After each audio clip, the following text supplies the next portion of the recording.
Mr Deputy Speaker, it's very pleasing to see that we have an outbreak of cooperation here this afternoon, both in sentiment and in substance. There appears to be a furious agreement that childcare is a worthy social phenomenon. It's self-evident. Childcare is so important because children themselves are important.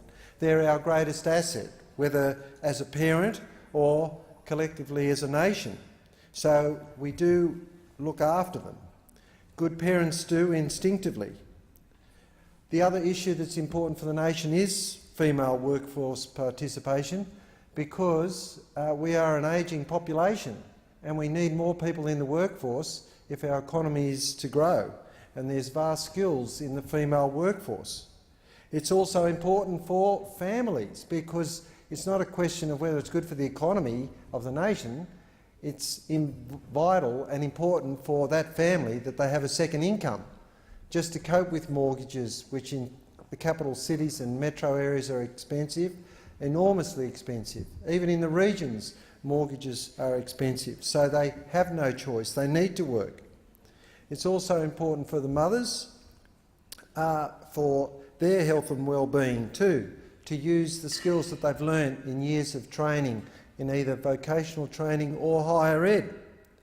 Now, childcare itself is vitally important for the child, because, as previous speakers have outlined, there are much better outcomes for the child if they have been exposed to early learning in that year before they go to school. And I don't think there's any argument from this side about the benefits of that.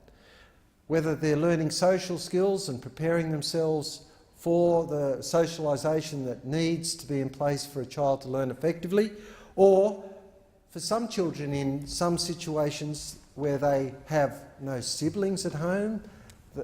We have smaller families now. Generations past, you got looked after by your older brothers and sisters. You mix with your older brothers and sisters. But with one or two children or less in a family, many single child families need to go to daycare or family daycare or long daycare, whatever the situation, to get those social skills. It can also be good for the family itself, because going to daycare in any shape or form is an oasis of calm and logic and reason for some families who are challenged with a pretty chaotic situation at home. But the reality of economics jumps in everywhere in life, particularly when we have massive deficits and debts to cope with. If we were a company, they'd call us trading whilst insolvent. So we have to do things the best with that valuable $7 billion and a bit more money. And we need to countenance all sorts of ways to get those children into the early learning space and to get women back into the workforce. Now, it's ironic that we put a financial limit on childcare benefits and rebates for those that are working, because they're the people that we really need to get in there. One can claim your car as a cost of your employment if you're a small businessman, or all your tools, or all your computers, or your office costs, because if you don't have those costs, your business can't work. Now, if you're a small business person and you're a woman, you can't work if you've got childcare responsibilities. So why isn't childcare up to a certain limit, when a woman is working, counted as a tax or something that is a cost of doing business? We need to consider those things.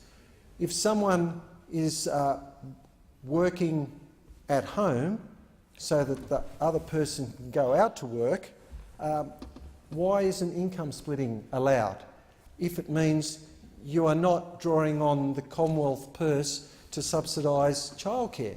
We need to consider these things when we have limited fiscal ability to get children into care. What's better than daycare is their own mum. But a lot of these mothers need to work because life is really expensive. Cost of living is expensive. We thoroughly look forward to getting a good resolution to this important issue, Mr Deputy Speaker.